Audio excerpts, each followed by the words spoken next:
Привіт всім, фотощелкунчики! Сьогодні в мене на огляді малоформатний однооб'єктивний зеркальний фотоапарат Praktica LTL. Випускався в ГДР 1970-х роках підприємством Web Pentacon Dresden. Назва моделі складається з трьох літер LTL. L означає ламельний затвор з металевими шторками, TL за об'єктивний замір експозиції при робочому значенні діафрагми. Третє покоління зеркальних камер Praktica отримало оновлений ламельний затвор з вертикальним ходом металевих шторок.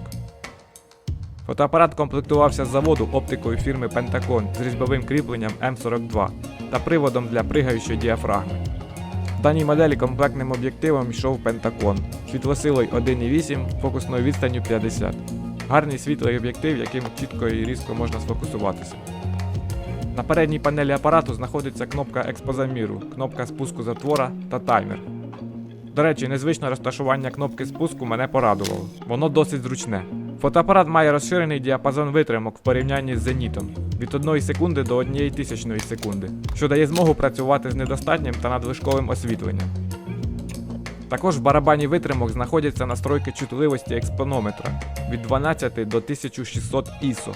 На нижній панелі апарату знаходиться різьба для штатива, кнопка перемотки плівки і відсік для батарейки. До речі, різьба під штатив у Praktica знаходиться по центру, на відміну від зеніту, що є теж зручною перевагою. Видошукач у Praktica, я б сказав, середній по світлоті, має мікрорастер, що пришвидшує наводку різкості. До речі, щодо лічильника. На відміну від зенітів, лічильник тут повністю закритий та автоматизований, тобто його неможливо випадково зачепити та збити. Ціна апарата на вторинному ринку коливається від 1000 до 3000 гривень.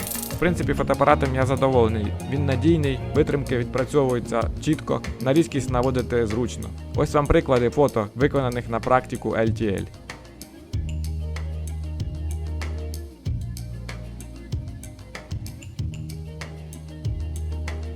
Дякую, що додивились мій огляд до кінця.